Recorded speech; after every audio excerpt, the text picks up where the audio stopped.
Start with Tom Westerholm. Hey, Brad.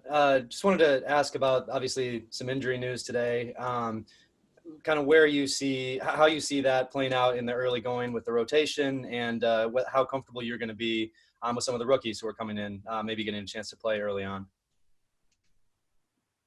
First of all, Tom, we'll see. We'll have all the answers to that once we get into practice.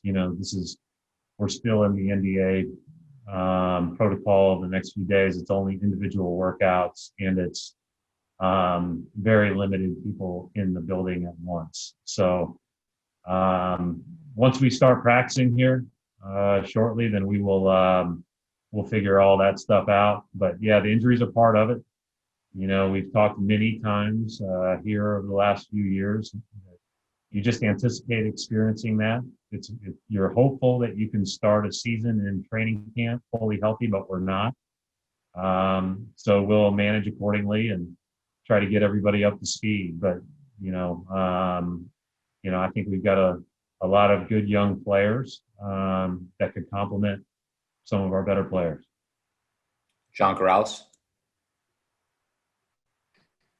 Hey, Brad. How comfortable are you with the current COVID protocols and how things would be handled if someone happens to test positive? Yeah, I'm pretty comfortable with it, John. I mean, I think as we saw with the bubble, the NBA crosses every T and dots every I. They, have been great communicating with all of us and communicating with our, the heads of, the team liaisons. And so I'm comfortable with it. And, I'm looking forward to hopefully getting together and starting practice soon as a group. It's been a short break in some ways, but this is what we do and this is what we love to do. And we're hopeful that everybody continues to be safe and we're able to do this thing right. Mark Murphy. Hi, Brad. Mark. You've lost 3 major free agents over the last 2 years. Is that at all dismaying to you as a coach? And also, did Gordon ever express to you a desire to be more of a featured player in what you were doing? Yeah, I mean, I won't get into necessarily all of the individual conversations. I'd say everybody left for different reasons. Some of those reasons are layered. Some of those are simple. We've had a unique situation here in that we've had some really good players that are older and some really good younger players that we're obviously building around. And so each situation is a little bit different, I like all those guys. I wish all those guys well. I've been able to stay in touch with most. So like at the end of the day, free agency is free agency for a reason. You get a chance to decide what you want to do and where you want to spend your next step of your career. And there's usually a lot of factors that go into that. But from a big picture standpoint, am I worried about the way that, things are going or anything like that? We've been really good. We've just been in a unique circumstance.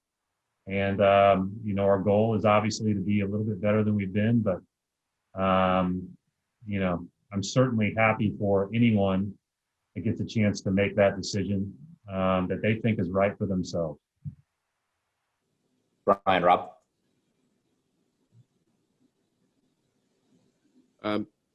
Just for going back to Gordon, Brad, just how tough of a loss is that for you guys from just an on-court standpoint and, trying to replace what he did for you guys? Well, I think it's a hard spot, right? He was he used far less possessions here over the last 2 years than he had in his last year, certainly the last few years in Utah. And it's hard to still be as effective and as good when you're not using as many possessions. That's just the reality of the game. But I thought he did a great job of transitioning to that and doing everything he could to help other people soar and help us be successful. And so, I thought obviously during his tenure here, he had a lot of unfortunate injuries. Obviously, the big one right out of the gate. But even last year, just like little things that were unfortunate. But I think he'll have a good, healthy rest of his career. I think he'll do great. But I thought that he made every effort to, help us win and help us play as well as we could as a team. And so we all wish him well. Amanda Pflugrad. Hey, Brad. Hi, Amanda. You had previously mentioned just building around certain players. What excites you the most about Jason Tatum, his new contract, and just being able to build around him more? I'm sure his new contract excites him more than everybody else. No, it's great. We're happy for him. I think that obviously, Jason and Jalen, both have signed new contracts within the calendar year, and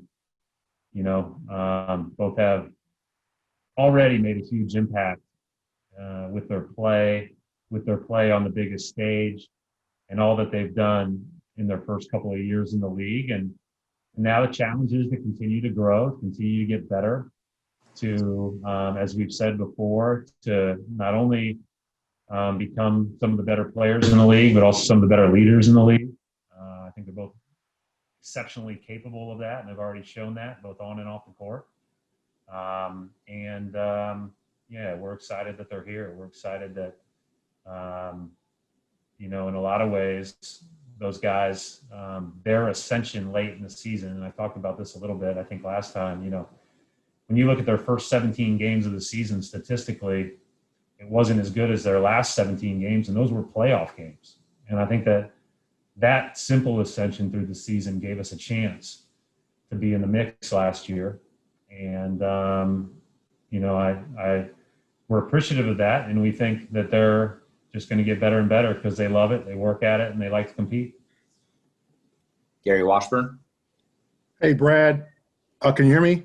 Yeah. Hi, Gary. Okay. Two questions. One on Tristan Thompson. He's a guy who's kind of given you a lot of issues over the years, and even the hack of Tristan eventually didn't work because he became a better free throw shooter. Can you kind of expand on what he brings you guys? Well, I think first and foremost, he's such a threat at the rim, and I talked to him a little bit yesterday about, being able to get to the rim off the actions quickly, because if he doesn't get it off the initial action or the pass, he can certainly get it off the glass. He's a tremendous offensive rebounder. He plays very physical on offense. He's good with dribble handoffs. He's good with fakes.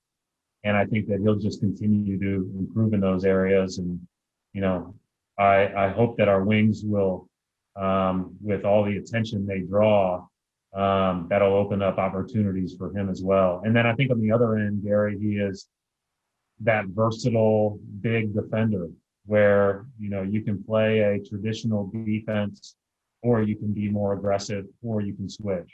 And he just gives you a lot of options, great physicality, the combination of lateral mobility, strength, and motor gives him a chance to guard a lot of people. And so we thought that it was obviously important to add to our team. We think he complements our guys well, and we're excited he's here. And are you, satisfied with the bench? You guys had trouble scoring last year. The additions and maybe guys kind of growing into bigger roles. Are you content, or will you have to kind of look at how you guys practice and play to kind of determine what the bench will be? I don't think you know any of that until you really get out. And I think practice, you'll see some of it, right? But, the one thing about practice is your team always wins, because you're just playing inter squad. So we'll see once we go through practice, get into the games, where we're strong, where we need, a little bit of help. We'll have some help coming at some point, right? Because we've got a few guys that are out. So, but early on in the year, yeah, we're gonna find out a lot, and guys are gonna get opportunities, that they'll have worked hard for, that they'll have earned through the first few weeks of the season, and that, are going to be more, more available because we've got a few guys missing. Tim Reynolds. Hi, Brad. To follow up on Amanda's question about Jason and the contract, these deals that those class of 17 kids got, like Bam and De'Aaron and Donovan, they're some of the richest deals in league history. I know that's a byproduct of the times and where the money is now, but deals like that probably can come with a bit of a burden too of expectation. Do you have to talk to Jason about not playing to the contract necessarily and just be the best player he can be? Like, do you have to have that specific talk with him at all? Maybe in passing, Tim. First of all, say this about Jalen. Like, Jalen and Jason both realize and are thankful for that, right? They both understand the history of the league, how how the monies have gone up over the years and everything that comes with that. They're students of that. And so I think first and foremost, they're thankful and appreciative. Secondly, because they've been playing in Boston in meaningful games their whole careers and have played in so many playoff games already, they know what burden and expectation feels like. And so I don't think that this is a huge addition of that to them. I think they've always put that on themselves. I think that because we've been in several long playoff runs already, they have seen that up close. And I think what all that experience does is it helps you manage some of those burdens and expectations by, keeping in mind what's important, maintaining perspective, knowing that you've got a group in here that believes in you and it's going to rely on you, and whether you have a game where you're 1 for 18 or you score 45 points, is going to love you the same when you walk in the gym the next day. And I think that's the bottom line. There is a lot of responsibility that comes with those things, but I do think that those guys have already felt and certainly lived the responsibility of putting on a Celtics uniform. Tim Bontemps. Hey, Brad, I was just curious, obviously we got the news today that Kemba's going to be out at least till early January. Kind of where is your head at in terms of long-term concerns with his knee after the way the last few months have played out? Well, I think this has as much to do with the turnaround as anything else, Tim. I think if we were starting games in the middle of January, he'd probably be starting right along with us, and I don't even know if we'd be talking about it. So I do think that, it's very similar to what I said when we got to the bubble. This is about making sure that he feels great, strengthening appropriately, moving at the right pace, and hopefully playing his best basketball late. I know he's very committed to that. He's had great work over the last few weeks with regard to strength, but we are going to proceed slow. And I do think the expedited timeline of starting on December 1st impacted him quite a bit with regard to his own timeline of starting the season on time. So is it safe to assume then that when he does come back, it'll be a similar build-up process to the way you guys did it in Orlando all the way through, where, at that point, he starts to slowly integrate in a little bit more, and it's going to be a significant amount of time after that before he's, fully ramped up to playing anywhere near full minutes? I would guess that, Tim, but I haven't had those discussions with our training staff. We're still in the infant stages of that right now. So I would guess that's probably the case. So whenever he comes back, he certainly will be on a restriction of some kind.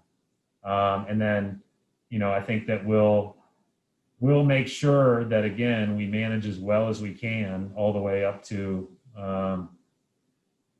late in the season. And if we're lucky enough to play in the playoffs, and then, hopefully he'll be peaking right at that time. Mark D'Amico. Hey, Brad, you kind of touched on it there in talking about Kemba, but I know there's some significant differences of this restart to starting today and what you guys did a few months ago back in July. But in what ways did that process of that compact restart back in July help to prepare you and your players for what's starting today and going to come over the next couple of weeks? Yeah, it's a good question. I don't know that it's exactly the same, right? Because we had, 3.5 months off, and then we went into July, but it's the same, in our minds, we're going to build up very similarly, where it's not going to be maybe as much in the first couple of practices that you would normally do in a training camp scenario, just because you want to make sure you're ramping up at the right pace. You're hopefully avoiding any muscular issues, et cetera, et cetera. But the rest of it is, our guys have great experience in coming through, getting tested every day, knowing all the protocols, knowing to always be on alert to hit curveballs. I think that you always are just kind of, waiting for practice to get moved back an hour, or, you're just always on call. And so we've lived that in the bubble.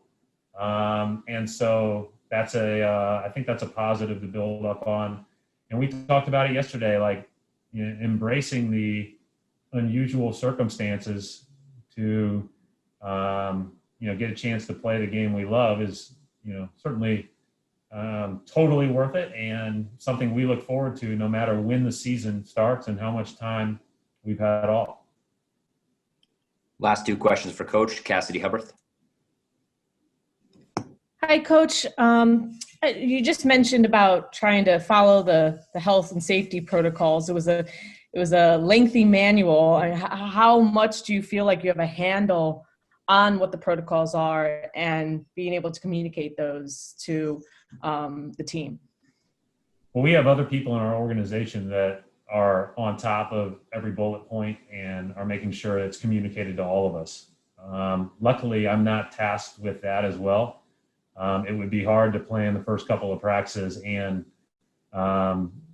make sure that I'm checking every test that goes through.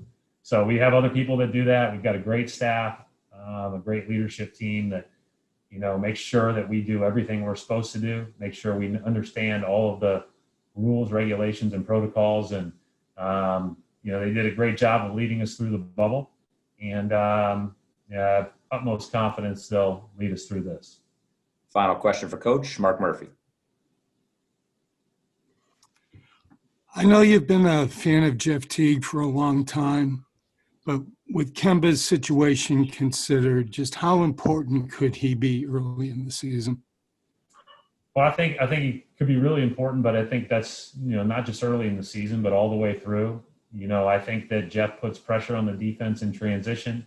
He can get to where he wants to go on offense, and he can pressure the ball defensively. So it fits in with everything we need on our team and how we play, especially, continuing to be fairly small. I think that ultimately he will, without a doubt, be impactful. But those are the things that really stood out when bringing him in. It's great to have him here. It says a lot about him that, that he would sign the deal to come here because he wants to win. He wants to help us win, and I'm very appreciative of that. He's a heck of a player, and we'll see how it all fits together again after practice. But we're glad he's here. All right, Coach. Thanks very much for your time. We'll wrap it up right there.